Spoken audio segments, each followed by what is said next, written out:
Let's create a workflow to automatically send an invoice reminder to our customers, maybe a certain number of days before that invoice is due. So first, we're going to click plus workflow in our workflow tab within our settings, and then we'll choose import from library. Now you'll see that we do have a template already created for an invoice reminder, and this is for if unpaid after 3 days, but we can adjust that easily. So let's go ahead and click import. Perfect. Now, anytime that you use a template, make sure that you expand each step to match your needs. So we're going to expand this trigger step.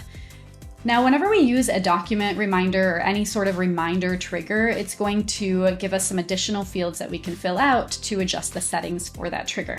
So right now, we're saying the trigger is the document reminder, and we want that to be triggered based on maybe the issue date, or in this case, I might want to switch this to the due date of that document. Now I'm going to say I want this to run 5 days before the due date hits for the invoice. So I'm going to say it runs 5 days before the due date, and I want it to be sent out at 9:30 a.m. Perfect. Okay, now we'll go on to the next step. So we're going to filter for the document that's pending. Now it's really important to note this because when we first have the trigger run, we're just saying, hey, run for any document type, regardless of the status of the document, but we want to send this message 5 days before any of them are due. That's not quite what we're looking for here. So we need to narrow down exactly which documents we're looking for. So first and foremost, we're only looking for documents that are in a pending, open, or payable status. If the document's already paid, we don't want to send this message. So we're going to narrow it down to just those that are pending. And then we only want to send it based on our customer invoices. We don't need to send a document for customer orders like proposals, right? So here's where we're specifying the type is exactly customer invoice. Perfect. All right, now we can go to that next step. So here's where we're going to adjust the message or the comment that is sent. So first and foremost, we can choose if we want to send this message as a specific user in our company. So I can click run as user and then search for a certain person in our company. In this case, if I choose Emma here, the message will be sent by Emma. So it's not just saying JobTread has reminded you to pay your invoice. Now Emma has reminded you to pay your invoice. Further down, I can choose if I want this to be a pinned message, true or false. That means are we going to pin it to the top of the message board? In this case, we won't. So we're just going to leave that. And then you can specify even more, but the most important thing here is that you adjust the message. So here is the message that we have defaulted, but we can definitely change that as needed. And then we can also add a message subject. I would recommend adding something here because it's going to be that subject above the message within the records. So we could just say reminder to pay invoice. Great.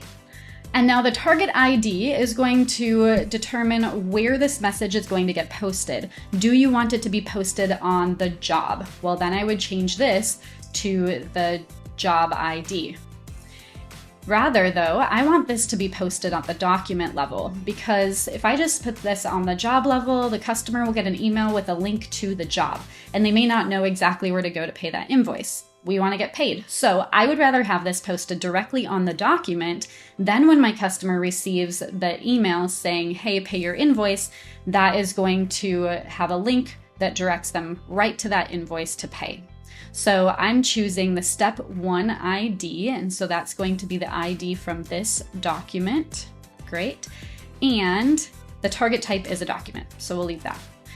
So that all looks good to me. Now we should be good to go. If you wanted to further specify who gets to see it, right now everybody gets to see this message, but you could turn that off and just let customers see it or internal roles. I'm okay with everyone seeing this message, so I'm just gonna leave it as is.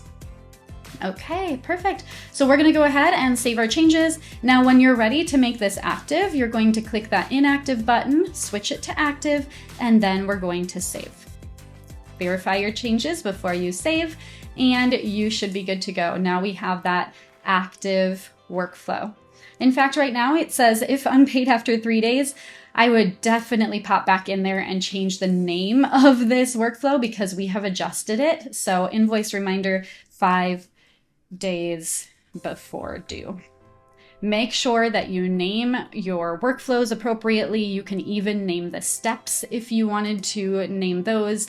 That way, then you can make sure that when you go back to your workflows, you can make sense of what you did. All right, perfect. Now, of course, I'd always recommend testing this out. So go ahead and create a test job, create a test invoice, and if you wanted to, you could speed up this time frame to see that trigger hit, but keep your eye on the workflow and you can make sure that it ran smoothly. If you have any questions, go ahead and contact your success manager or email support@jobtread.com.